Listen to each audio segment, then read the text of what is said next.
da nação, que devem ser filmados, gravados, vigiados, como se não houvesse a liberdade de expressão. E trata as universidades como território que precisam ser bombardeados de várias formas. Nós temos agora a decisão de contingenciar os recursos, em princípio, de 3 universidades: a Universidade da Bahia, a Universidade de Brasília e a Universidade Federal de Fluminense. A contingenciar em 30% esses recursos. É uma tentativa do governo de calar. O ministro da Educação, ele disse que eram universidades que estavam fazendo atos indesejáveis, ou seja, atos que incomodam o Palácio do Planalto.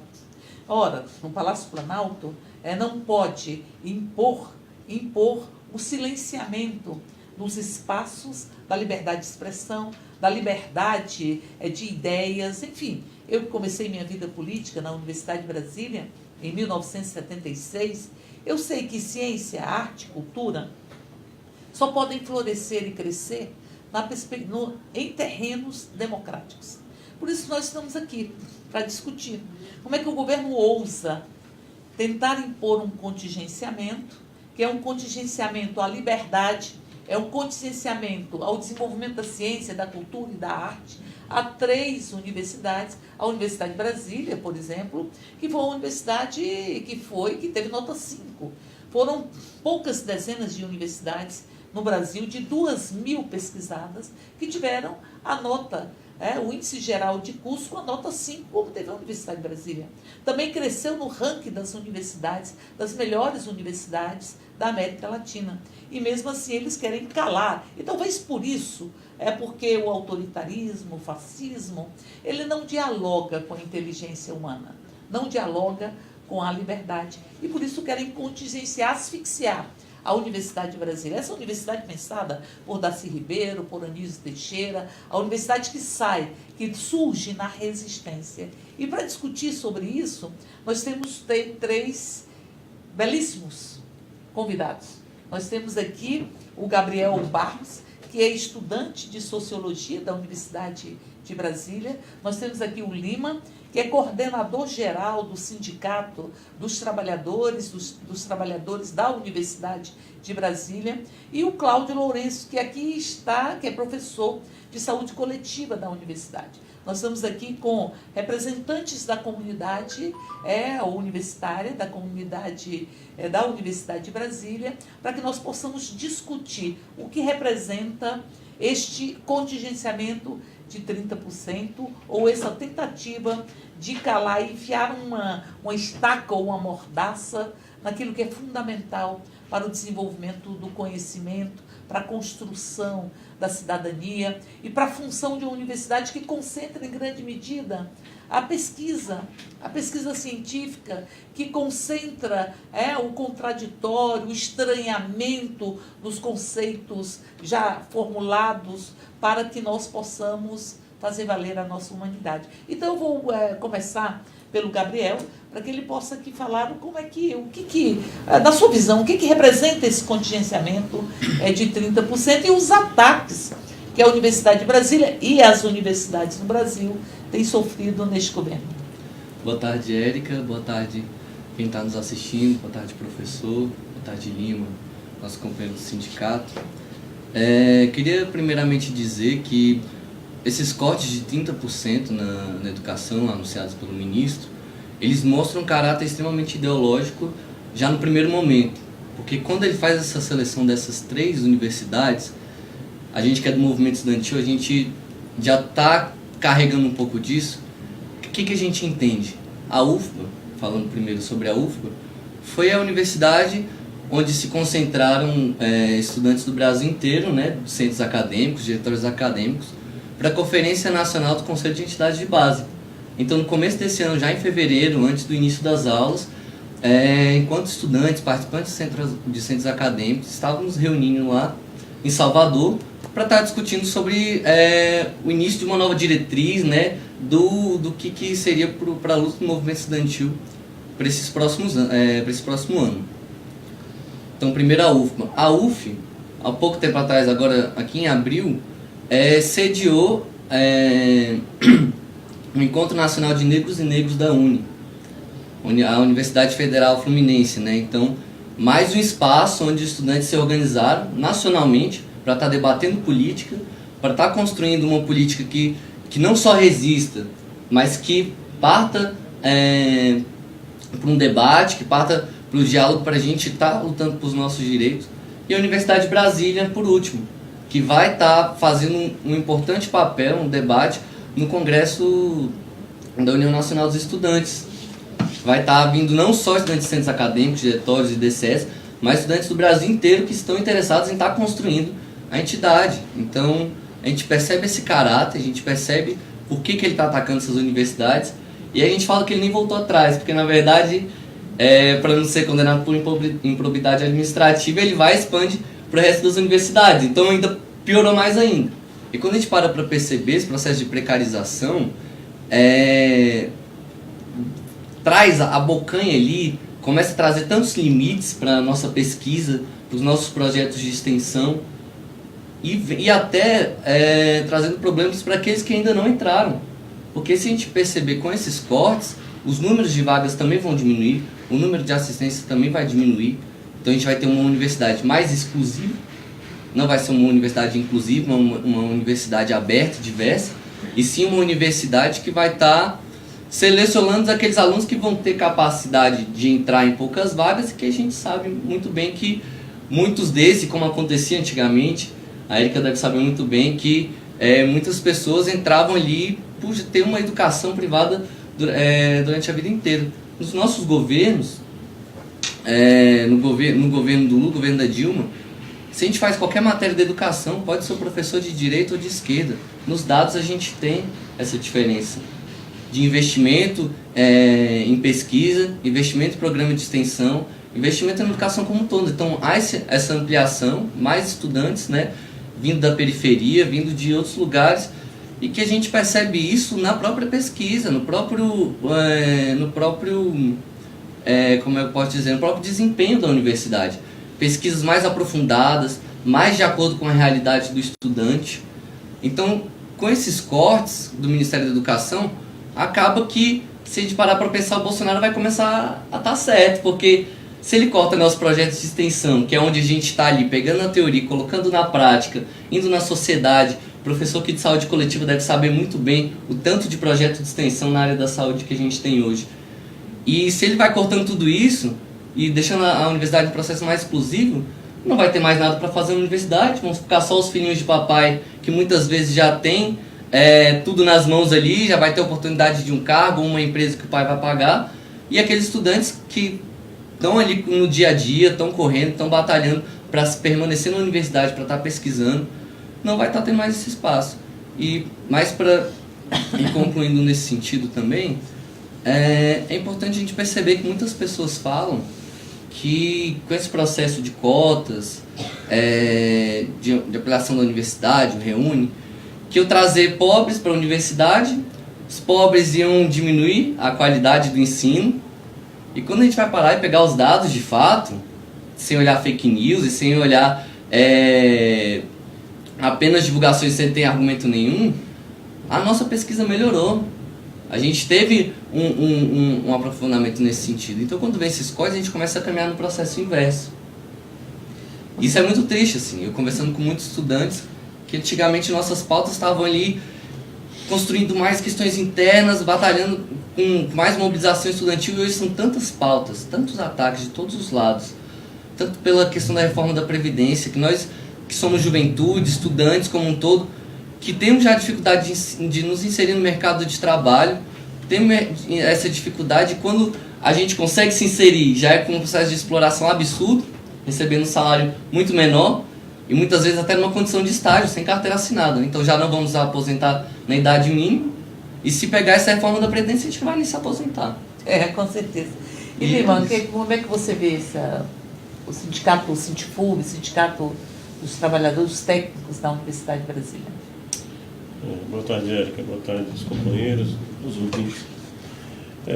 Bem, eu sou um servidor da universidade que entrei em 1980, então eu tive um período que tive na universidade no período da ditadura. Mas resgatando um pouco a universidade a partir de 2005, nós tivemos um grande investimento na universidade através do REUNE. E, para você ter uma ideia, Érica, nós temos 30% dos prédios da universidade hoje foram construídos nesse período. Nós tivemos um crescimento significativo no número de alunos de graduação e um investimento gigantesco na pós-graduação. Nós tivemos 2 campos criados nesse período, de 2005 para cá, que foi o campus de Ceilândia, que atende e tem um projeto de ampliação de vagas para a comunidade que reside na Ceilândia, que reside em Taguatinga, que reside em Braslândia e que reside na periferia da cidade. Nós temos que entender que a Universidade de Brasília é a única universidade pública do Distrito Federal que já tem uma população que ultrapassa 3 milhões de habitantes. Nós temos também na periferia do Distrito Federal mais 3 milhões e 300 mil habitantes. Então a importância da Universidade de Brasília para a nossa região é uma coisa que não dá nem para você calcular. Então, o que é que nós temos na universidade? Em 2017, nós já começamos a ter cortes orçamentários. Em 2018, continuamos a ter corte orçamentário. É tanto que o ano passado, nós tivemos, a universidade foi obrigada a dispensar aproximadamente 1.700 trabalhadores terceirizados. Nós tivemos o corte de 900 bolsas de estudos que eram distribuídas para os estudantes. E aí nós estamos tendo a cada ano redução orçamentária que traz um grande prejuízo ao funcionamento dessa instituição que atende a sociedade. Ou seja, se o Bolsonaro, a sua equipe, o ministro da Educação, tivesse a compreensão política da importância das universidades do nosso país, ele jamais iria ter essa atitude de redução orçamentária. Porque se nós já tivemos um corte em 2017, tivemos um corte em 2018, iniciamos o ano com mais um corte e agora mais um corte de 30%, o que é que está acontecendo com a proposta do governo Bolsonaro? E aí é importante o estudante, a juventude, você dona de casa, você o pai de família, o trabalhador, o operário, compreender que na verdade a proposta do governo que está sendo apresentada é a proposta de redução. Por exemplo, tem poucos anos que a UNB começou a atender a comunidade no horário noturno. Quem é que estuda à noite? É a juventude que trabalha de dia. É uma oportunidade que a Universidade de Brasília e as universidades estão colocando no país inteiro de ampliação das suas vagas para atender a nossa juventude. Então essa proposta desse governo e desse ministro da Educação é como se estivesse destruindo a oportunidade de sonhar da nossa juventude. E essa oportunidade de sonhar, ela não pode ser quebrada por nenhum governo. Tem que haver investimento nas universidades e para isso nós tivemos há pouco tempo a proibição de concurso público. Como é que nós vamos renovar os quadros de funcionários e professores se não vai ter concurso público? Como é que nós estamos há vários anos sem aumento de salário e os professores e os servidores que têm família, que têm que pagar aluguel, que têm que pagar uma gasolina cara, como é que nós vamos sobreviver com salários congelados, como acontece isso? Que a política desse governo é de continuar com o salário congelado. Então, nós queremos aqui aproveitar a oportunidade e dizer para toda a população brasileira esse espaço que nós estamos tendo aqui, de que a universidade não pode morrer. Morrer a universidade significa acabar com o sonho e a oportunidade da nossa juventude e destruir o nosso país, porque nós estamos levando o país para um atraso gigantesco. E é isso que a população tem que compreender.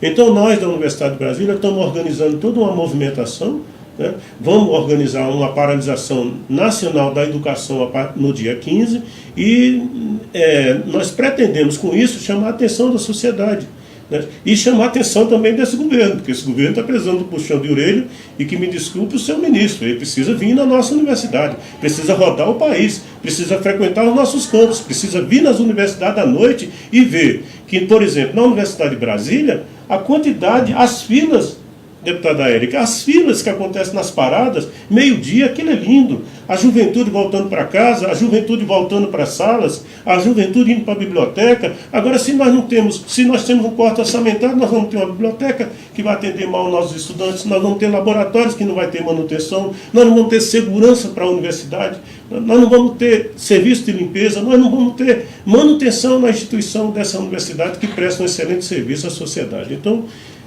temos que reagir. Fato, Lima falava sobre a oferta de curso noturno. A época que eu estudei, que eu entrei na universidade, a gente não tinha cursos noturnos. A gente lutava para que a juventude trabalhadora pudesse também frequentar a Universidade de Brasília. E ali eu lembro que eu bancária, pude trabalhar 6 horas, depois eu tive que trabalhar à noite para poder levar adiante o meu curso, porque era impossível eu poder trabalhar e estudar ao mesmo tempo. Então, portanto, a universidade se democratizou, ela incluiu uma população que estava excluída do nível superior. E agora o governo assume. O governo Bolsonaro tem dito isso.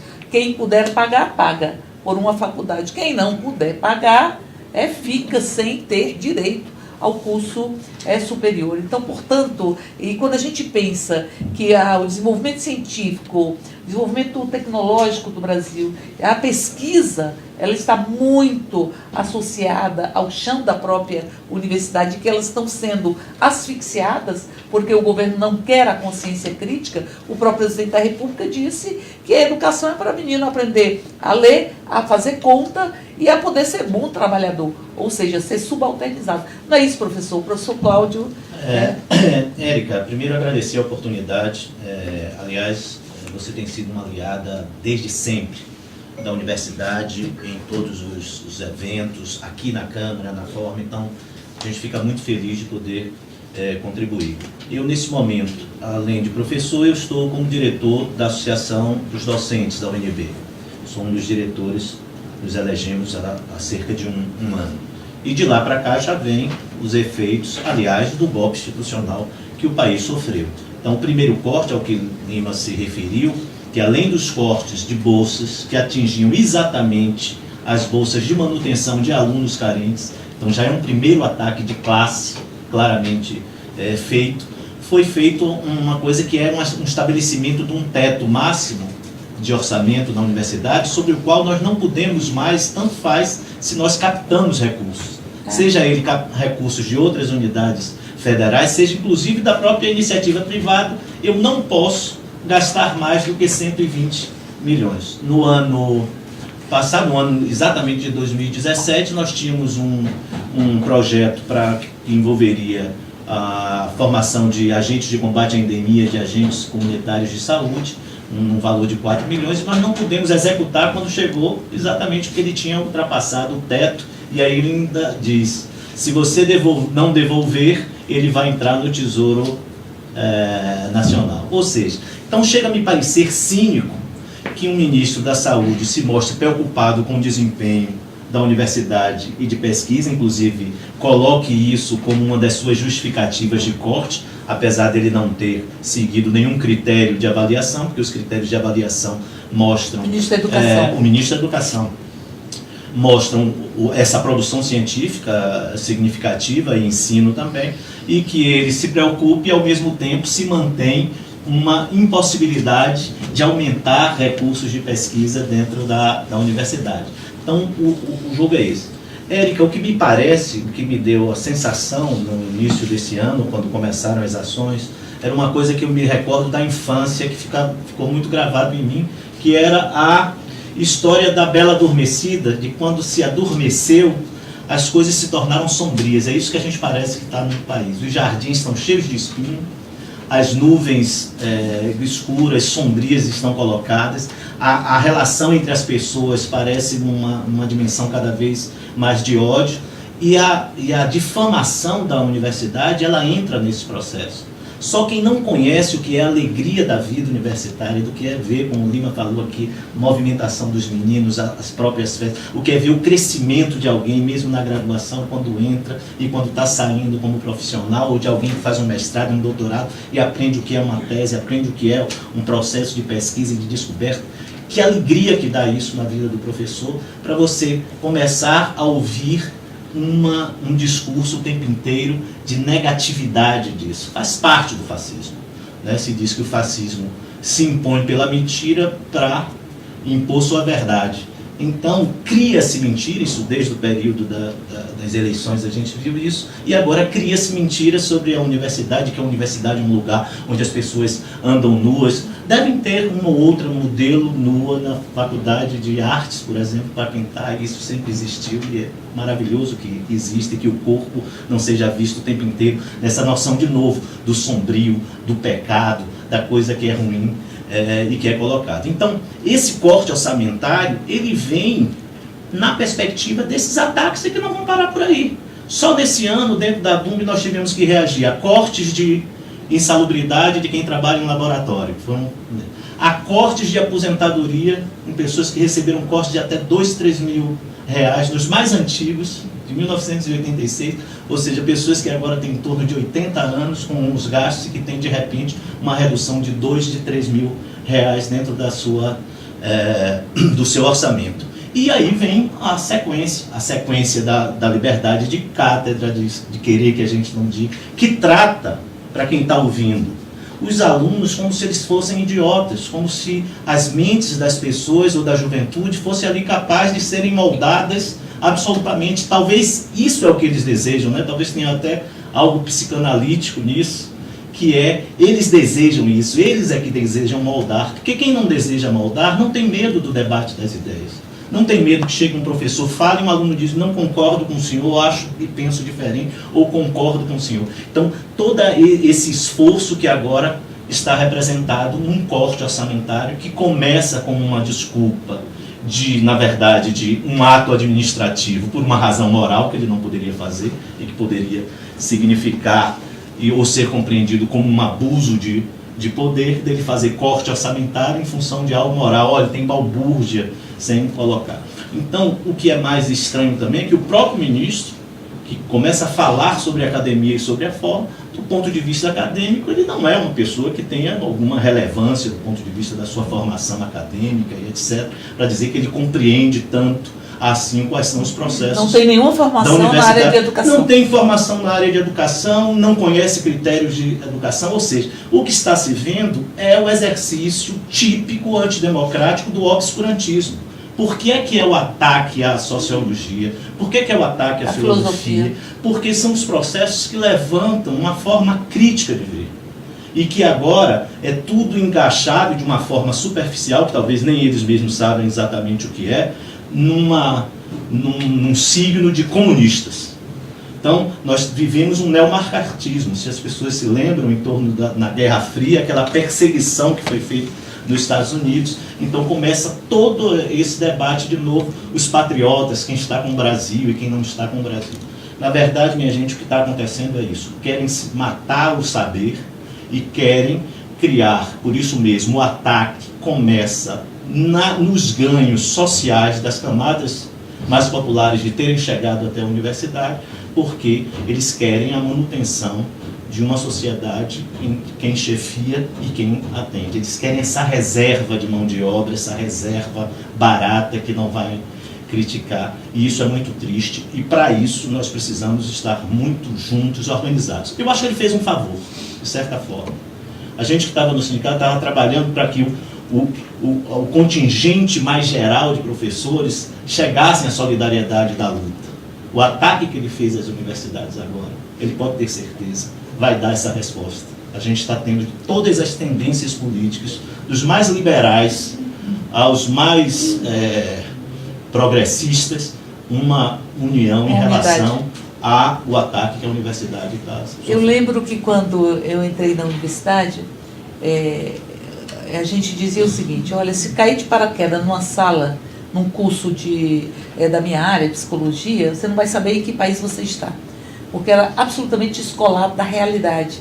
E ali o que Darcy Ribeiro falava, de que é preciso que a universidade ela tenha o caráter universal do pensamento humano, mas ao mesmo tempo ela tenha os pés na realidade em que ela vive. Porque a universidade tem que dialogar, ela tinha muros invisíveis, que eram muros que afastavam da própria sociedade. Então se construiu pela extensão, mas pelo ensino, pela liberdade de manifestação, nós conseguimos fazer com que a universidade ela pudesse abarcar uma diversidade de pensamento para que se pudesse criar síntese de progresso do próprio pensamento humano. E nós estamos tendo, é o mesmo discurso.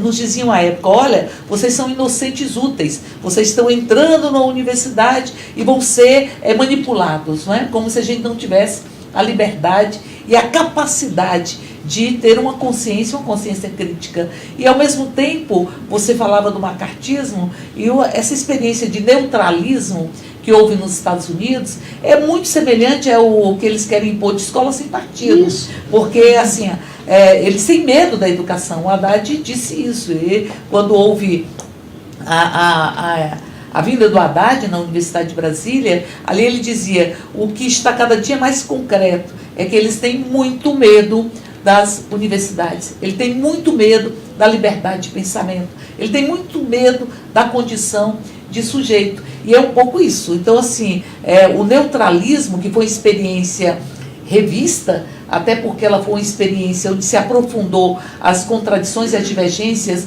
e os conflitos dentro da própria escola, porque, assim, a sociedade ela é uma sociedade com muitas características LGBTfóbicas, racistas, enfim, misóginas, e isso vai se expressar dentro da sala de aula. Se o professor é neutro, e se o professor tem uma neutralidade do ponto de vista do próprio saber, se ele não tem posições e se ele não sabe mediar conflitos, porque ele está impedido de mediar conflitos, então aquilo vai acirrar as relações dentro da própria sala de aula. É uma desumanização da educação. É uma desumanização. Aliás, aparece no discurso do próprio Bolsonaro quando ele fala da possibilidade de, no ensino fundamental, usar apenas o computador. Exatamente. Ou seja, eu aí passo informação, eu não faço a formação, né? É um conjunto de informações que o indivíduo o estudante sem saber, sem um saber, e nós temos vários saberes. É o estudante que é como se fosse considerado um receptáculo vazio, que hierarquicamente, de forma superior, ou ele subalternizado, vai engolindo o conteúdo que, dissociado da realidade, também é mais difícil de ser apreendido. Até do ponto de vista conteudista, quando você insere na realidade e no contexto social, ele é mais fácil de ser assimilado. Mas eu queria aqui um pouco falar das manifestações que a gente tem recebido, e eu queria dizer que, assim, interajam conosco para que nós possamos fazer uma boa discussão aqui. E aqui a Darlene diz: queremos Lula livre já. O Costa Sena diz: parabéns pela luta. A Esperança Lopes diz: grandes guerreiros e guerreiras do Brasil. A Maria Helena diz: os estudantes vão salvar o Brasil. E a Vilma, ela fala: que ministro da Educação é esse que quer destruir todas as universidades públicas? E a Sandra Almeida, ela diz: em defesa da nossa UNB, de todas as universidades e institutos federais, ensino superior público, gratuito, inclusivo e de qualidade. E eu lembro como é importante que nós tenhamos uma clareza de que esse teto dos gastos, a emenda 95, que o professor, você falava sobre isso, ela tem um caráter doloso, ela não é apenas um ajuste fiscal para que as despesas financeiras continuem livres no Brasil e as políticas públicas congeladas, não é? Ela também é um caráter doloso, porque aqui você falava de um aspecto que nós defendemos uma emenda na comissão, que era uma emenda para que quem tivesse gastos, ou seja, receitas próprias, pudesse utilizar, que não viesse do orçamento.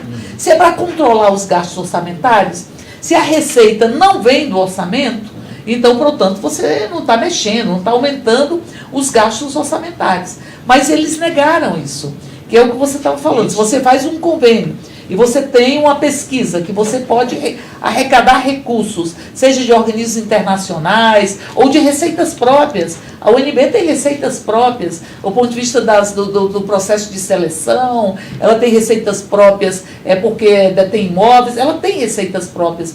Mas essas receitas próprias, elas não estão podendo ser utilizadas se ultrapassar o teto de a variação apenas da inflação. Então, portanto, não é só o ajuste fiscal, porque receitas próprias não impactam no orçamento da União. É uma tentativa de asfixiar mesmo as universidades. Aliás, quando a gente vê assim, a Força Nacional dispara 80 tiros e mata 2 pessoas. E o presidente da República disse que isso foi um acidente, não é? É eles que dizem que é preciso defender contra toda a doutrinação, e tentam obrigar estudantes a escutarem o lema de campanha de Bolsonaro, perfilados, filmados, enfim. E aí diz que assim, nós queremos, não queremos doutrinar, nós queremos a liberdade de pensamento e que as pessoas possam se construir enquanto sujeitos, porque construir enquanto sujeitos é resgate de humanidade. A gente só vive a nossa humanidade se a gente for sujeito do nosso próprio pensamento. Mas, enfim, é um pouco essa discussão que a gente quer trazer. E aí, queria passar para o Gabriel, para que ele possa falar sobre isso. Uhum. E é por isso, Érica, por essas questões que você, professor, coloca, né? Por isso que persegue Paulo Freire, né? Ah, sim. É por isso que eles não querem que a gente pense autonomamente, não quer autonomia do pensamento crítico, não querem que nos tornamos sujeitos, eles querem que os estudantes sejam uma folha de papel em branco, apenas como objetos, que acreditam que o professor como você mesmo colocou, que ele está no altar e o aluno ali no chão, mas quando a gente para ver na própria realidade, isso foi isso que o Paulo Freire estudou, o processo de troca de conhecimento e até do próprio professor conseguir passar o conteúdo a partir da realidade do aluno, não é isso que eles querem, porque é isso que desenvolve o pensamento crítico, né? Quando a gente começa a fazer isso. Permita fazer um parêntese para dizer isso às pessoas. Em 2001 eu fui fazer um doutorado no Canadá, país capitalista, liberal, governo absolutamente liberal.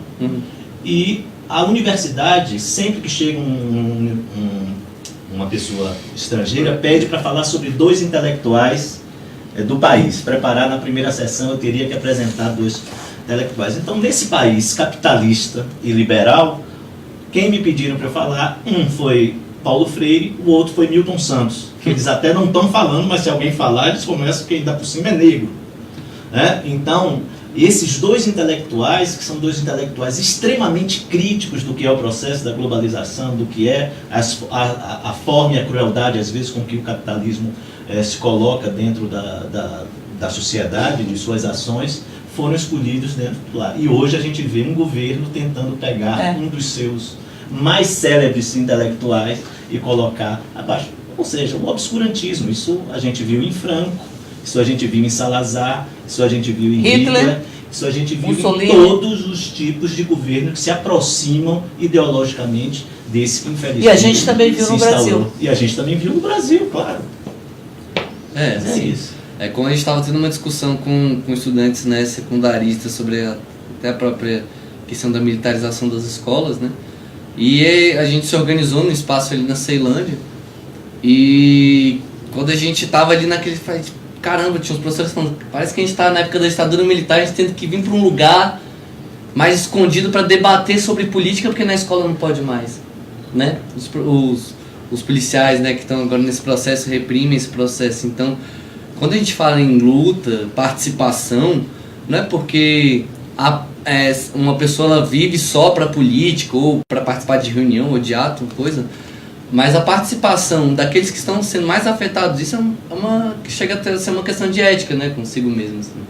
Você está tendo a sua realidade sendo toda quebrada, suas oportunidades sendo todas tiradas, e chega um momento que a gente precisa fazer isso. Como vocês colocaram, mas também para concluir, depois que houve esses cortes, estudantes que faziam aquele debate de que política não era tão importante, que era importante fazer outras coisas, estão agora falando, e agora, o que a gente vai fazer?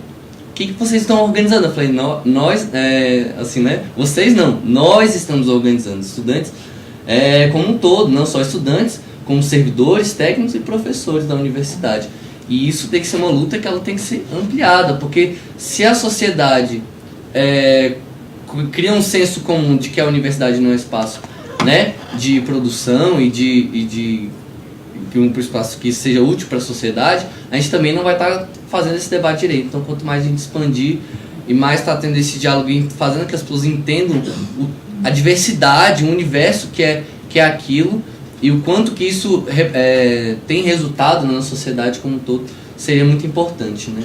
Eu penso que ontem, a associação, o Sindicato, Associação de Servidores do CAPSE organizaram um debate sobre a reforma da Previdência, que seria no auditório. E simplesmente eles foram proibidos de usar o auditório.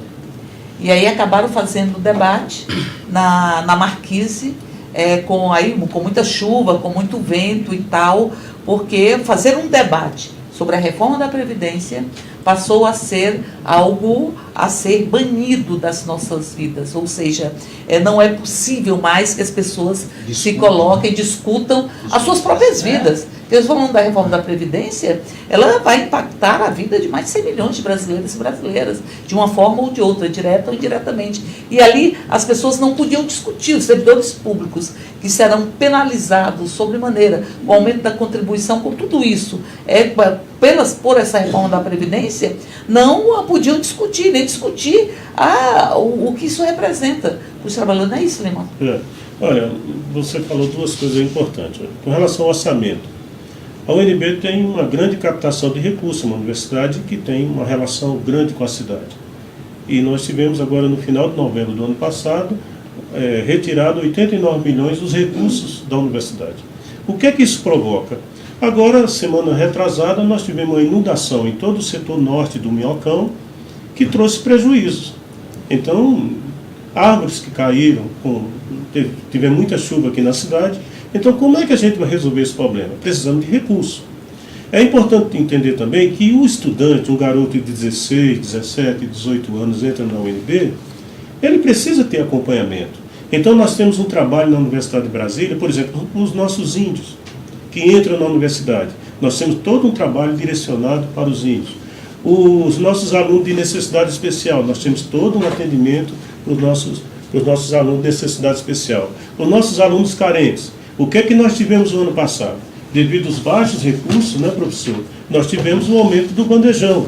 Esse aumento do restaurante universitário ocasionou dificuldade para os nossos alunos. A redução da utilização da xerox. A biblioteca, se nós não tivermos investimento, vai provocar prejuízo diretamente aos nossos alunos. E a desumanização dentro das universidades era um projeto que, inclusive, atinge, deputada Érica, nós servidores.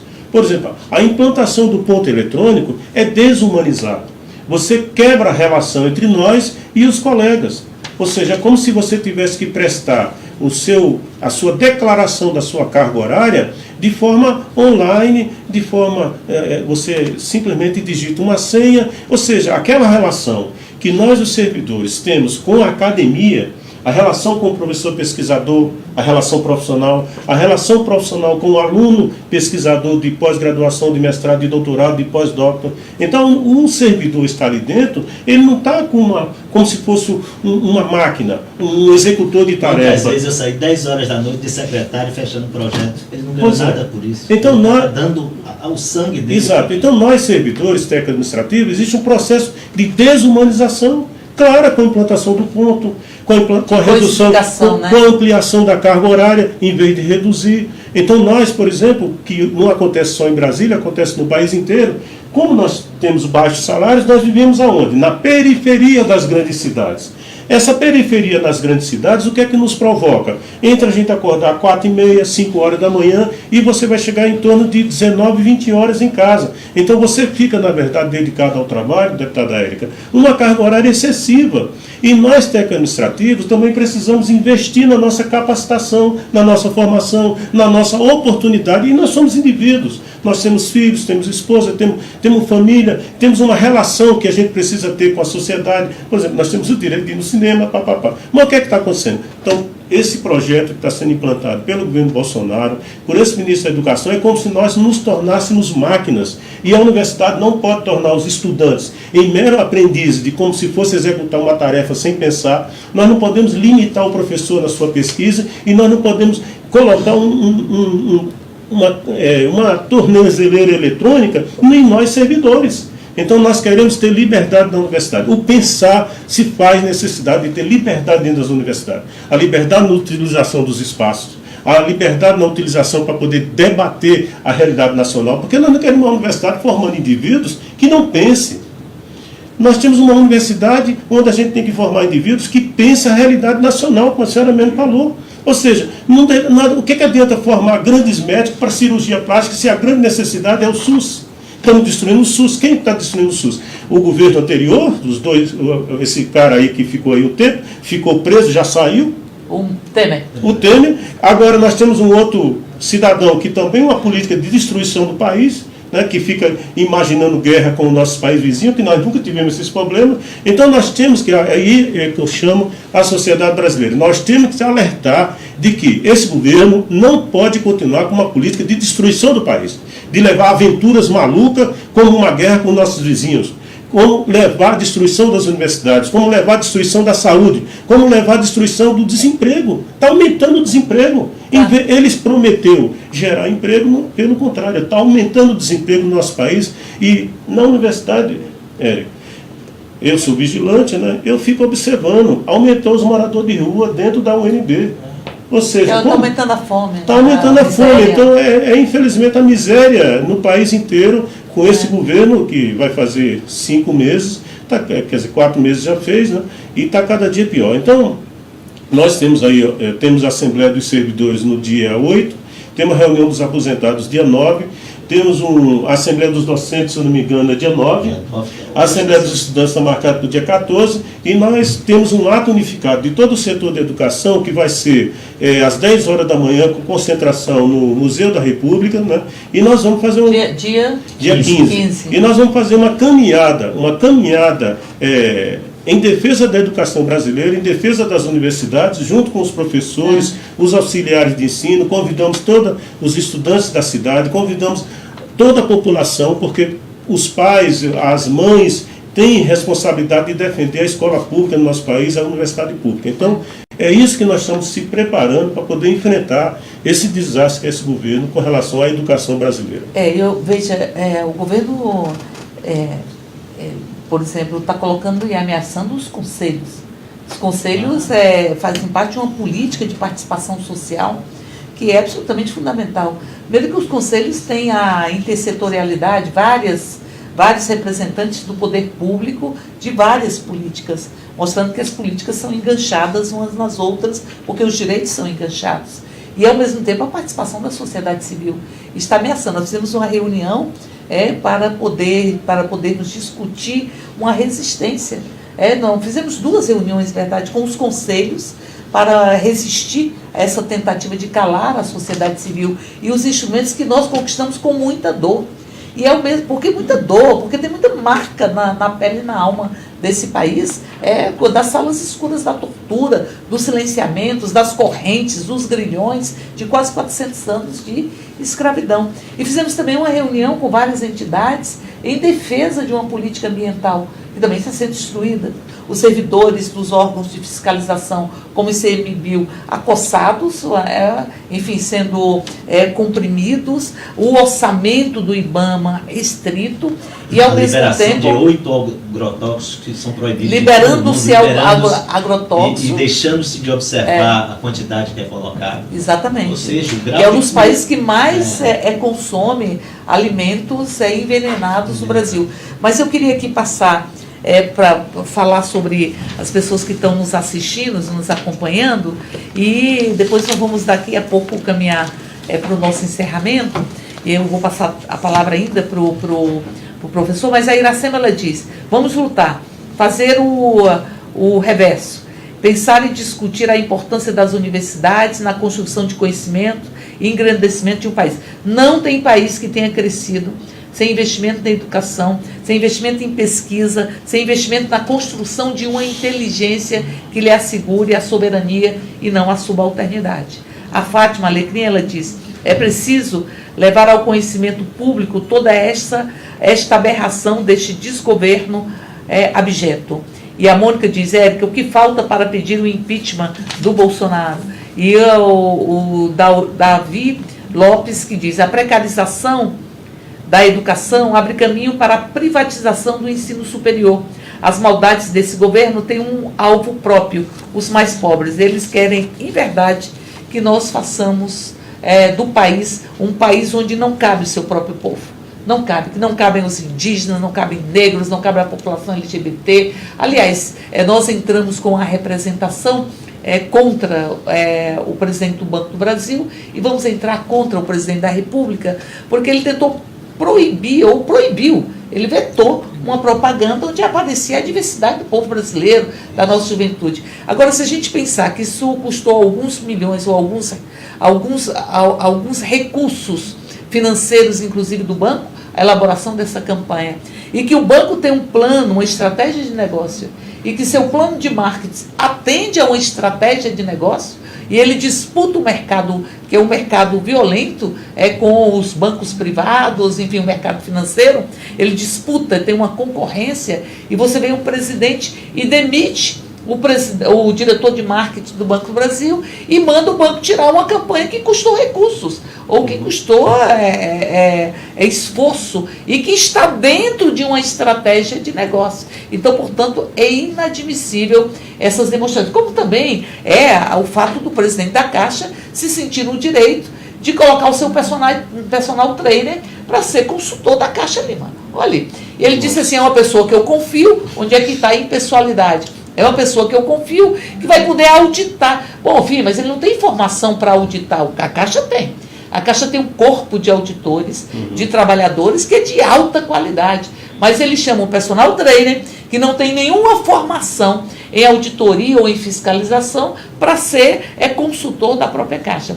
Eu vou passar para o professor, para o Cláudio, para ele poder falar também. Depois eu passo para que nós possamos fazer as nossas considerações finais. Mensagem. O principal, esse último comentário de uma das pessoas, mostra um aspecto que a gente não tinha ainda abordado. Ou seja, com o ataque às universidades públicas, eles matam dois coelhos com uma só cajadada, como se diz.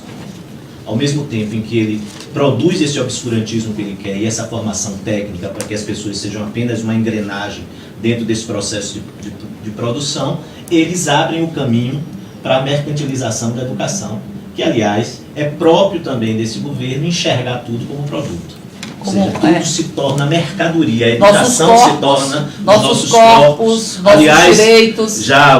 Por que eles querem tirar os filósofos? Um desses filósofos, chamado Adorno, dizia que no capitalismo, sem nenhum controle de Estado, todos os corpos já estão mortos.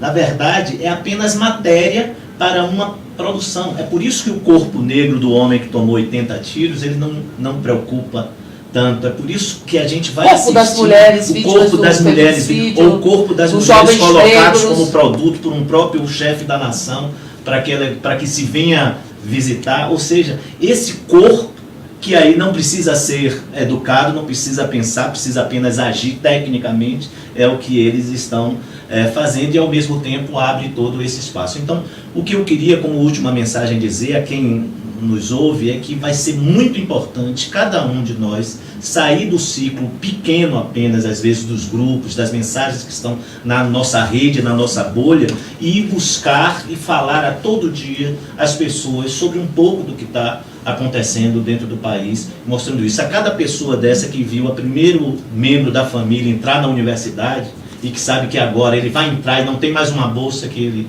consiga ficar, porque essas já desapareceram. Então, esse sonho que o Lima também falou, assim, essa morte do sonho, me volta àquela imagem que eu disse que tive da infância, de que está tudo sombrio, de que os jardins estão cheios de espinhos, de que a gente não consegue, de que é uma noite eterna e fria sobre o país nesse momento. Gabriel, para que a gente possa se despedir, depois o Lima. Para encerrar, vai bem nessa perspectiva da necessidade da gente reconhecer a importância fundamental da universidade, não só aqui da Universidade de Brasília, aqui para a nossa cidade, mas das universidades que estão nos municípios, das universidades estaduais. Tem um papel fundamental na construção daquela própria comunidade em si, né? Então, para a gente estar assumindo esse papel, defendendo a educação, não só as universidades como as escolas, né? Os professores, os pais que percebem essa diferença. Às vezes um filho que estudou ali há uns anos atrás e para o filho que está estudando agora vai estar percebendo claramente essa diferença no ensino. Então, que a gente acorde, que a sociedade como um todo comece a carregar para si, entender que a universidade não é aquele espaço separado ali longe, mas que para ela estar também se apegando a isso, né? Tá utilizando aquele espaço, participando mais do que há lá, para a gente tomar essa consciência em relação à nossa educação, né? Eu lembro que todas as vezes o Lula ele fala muito de que o Brasil demorou muito para ter uma universidade, não é? Então ele demorou muitos anos para ter uma universidade, porque aqui não se via o Brasil, ou a elite brasileira não via que a potencialidade do nosso próprio povo, não? E achava que era muito natural a desigualdade, as paredes e os tetos de vidro, e que era muito natural a fome, muito natural as desigualdades de toda sorte. E achava que era natural que as mulheres não tivessem a sua humanidade sendo exercida, ou negros, ou as crianças, enfim. É uma desumanização simbólica que perpassa uma história muito cruel, muito traumática do povo brasileiro. Mas a gente tem que também lembrar das manifestações de resistência, né? Porque assim, toda realidade, diz o poeta, é grávida do seu contrário, né? Então nós temos também os quilombos, que é parte da experiência brasileira, nós temos Chico Mendes, nós temos Paulo Freire, que repensou e que dizia que iria acabar com o analfabetismo no Brasil, e que o fazia a partir da relação, as pessoas sentindo que tem um contexto, que tem uma vida, que as vidas elas não são massas, né? Você molda e que o outro tem um domínio completo do corpo, da voz. E eu acho engraçado porque também o Lima falava do direito de sonhar, que é um direito humano, né? Eu lembro que em determinado momento uma corte internacional ela condenou o Brasil pelo massacre da Candelária, porque ela tirou a perspectiva de futuro, projetos de futuro, porque a gente também o nosso passado, né? Os nossos ancestrais, e a gente é quem vai chegar. A gente, para se sentir pleno, tem que ter consciência da nossa própria memória, da nossa própria história, que essa Universidade Brasileira é a Universidade de Edo, de Onestino Guimarães, de Anísio Teixeira, que foi, provavelmente, é o que tudo indica, assassinado no poço de um elevador. Isso. Porque dizia que a gente tinha várias inteligências, a inteligência corpórea, a inteligência cognitiva, a inteligência emotiva. Nós temos muitas inteligências, os seres humanos, e elas não podem ser massacradas para que nós nos transformemos em soldadinhos de chumbo. Não é isso, Lima? Para a gente se despedir. É isso. Eu quero aproveitar a oportunidade e dizer que nós estamos caminhando para uma unificação de toda a sociedade brasileira na defesa da saúde pública, na defesa da educação pública, em especial aqui nós estamos falando das universidades. Então eu, por exemplo, que sou um homem que praticamente vivi toda a minha vida na universidade, eu tenho uma felicidade assim gigantesca quando eu vejo um garoto chegando e perguntando: seu guarda, onde é a biblioteca? Seu guarda, onde é a reitoria para mim fazer minha matrícula? E às vezes ele vem final de semana de ônibus para poder na segunda-feira ele saber o local mais adequado. Então é uma felicidade gigante que eu sinto e que eu fico imaginando a felicidade do pai dessa criança, dos colegas que brincavam na rua ou que brincavam no playground do prédio, e que a partir daquele momento que ele passou na universidade, Érica, professor, companheiro Gabriel, ele falou como é que ele fica no meio dos coleguinhas dele, né? Você, Gabriel, como é que ficou, né? Então é claro que ele ficou feliz. E toda a comunidade, as senhoras que encontravam ele no elevador, encontravam na padaria: você passou no vestibular da UNB, ou você passou no vestibular da UFRN, da Bahia, da UFRJ. Então, esse patrimônio que foi construído pelo povo brasileiro não pode ser destruído. Por isso, quero aproveitar a oportunidade de dizer o seguinte: olha, semana que vem vai ser uma semana de grande debate dentro das universidades, em especial as universidades brasileiras, as universidades públicas.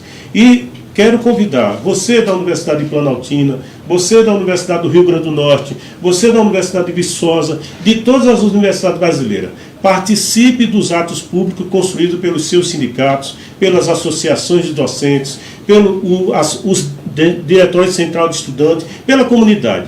Porque nós vamos estar, deputada Érica, defendendo a universidade pública construída pelo povo brasileiro. Essa universidade que hoje atende os índios, os negros, o filho do operário, o filho do rico. mas atende, ela está de portas abertas. E, infelizmente, nós temos um ministro da Educação que quer fechá-las, mas nós não vamos deixar. Todas as ruas, dia 15 de maio, no caso de Brasília, nós vamos estar concentrados às 10 horas da manhã no Museu da República e nós vamos fazer uma caminhada na defesa da educação pública brasileira. Obrigado pelo espaço. Quer falar alguma coisa, professor? Só saudar a todos e agradecer a oportunidade e, mais uma vez, pedir isso também, pedir empenho da gente agora. A gente tem que realmente reacordar. Isso que você falou é sempre muito bonito, de que está grávido do seu contrário, da gente compreender que o movimento da história é mesmo pendular, que a gente está desse lado agora, mas esse pêndulo está descendo, eles mesmos estão empurrando ele para o outro lado. Eu lembro que nós já fizemos muitas assembleias na Universidade de Brasília, cercados por policiais. A universidade foi invadida 2 vezes e agora eles estão buscando invadi-la de outra forma.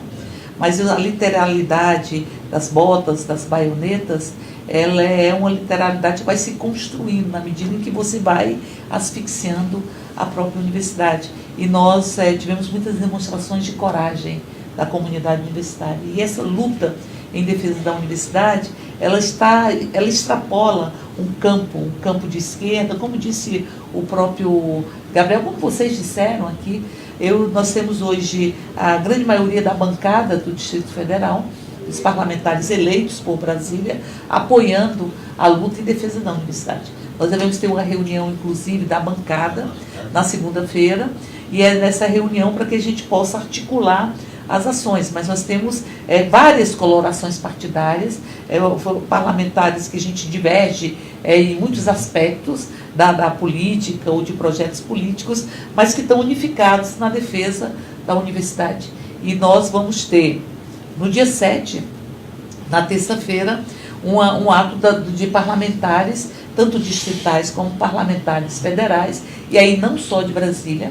Nós vamos ter vários parlamentares de outros locais, deputada Maria do Rosário, deputado Helder Salomão, provavelmente deputada Benedita da Silva, Margarida Salomão, enfim, vários deputados que já confirmaram que estarão numa visita à universidade, à reitoria, nas 13 horas do dia 7, para prestar solidariedade. E dizer que aqui nós vamos construir as nossas trincheiras, da alegria, do amor, porque trabalhar com a consciência, com a liberdade, com a condição de sujeito, com a humanização que está tão cindida, que está no pelourinho nesse país, significa trabalhar com muito amor. Como diz Cora Coralina, arrancando pedras e plantando roseiras. E nós também estamos chamando várias entidades, e é uma deliberação da própria comunidade, do Comitê de Defesa da Universidade, estará chamando um ato no mesmo dia 7, às 12 horas, ao meio-dia, de abraço à universidade, onde a gente simbolicamente vai abraçar a universidade. E 13 horas, parlamentares serão recebidos na reitoria, e depois nós também queremos participar desse abraço literal, que significa o compromisso desse país com a sua própria inteligência. Quantos profissionais saíram da universidade e estão hoje exercendo funções tão relevantes para o conjunto da população? Quantos pensadores saíram da Universidade de Brasília ou das universidades públicas? Quantas pesquisas, quanto avanço dedicado ao povo. Há muita generosidade nas universidades públicas, generosidade humana. E a partir daí, é por isso que eles querem cessear, esterilizar, porque sabem que ciência, cultura e arte, quando elas são fortalecidas, elas enfrentam todo o arbítrio. E ali o que a gente fica aqui, alguém perguntou por que a gente não entra com impeachment contra o Bolsonaro. Eu acho que nós estamos desconstruindo as narrativas e buscando as condições para a gente retirar a faixa presidencial do peito do fascismo. Acho que é uma função de todos os democratas, de todas as pessoas que querem esse Brasil forte, que querem esse Brasil soberano. E aí eu termino lembrando a música que a gente cantava na universidade durante o período de 77, da grande greve que se espalhou para o Brasil inteiro e que provocou a passeata dos 20 mil em São Paulo, onde os estudantes saíram às ruas e saíram, eu lembro que a gente cantava vai acabar a ditadura militar, vai avançar a resistência popular. A gente continua cantando isso e continua cantando aquilo que foi dito pelo Haddad. Que medo vocês têm de nós?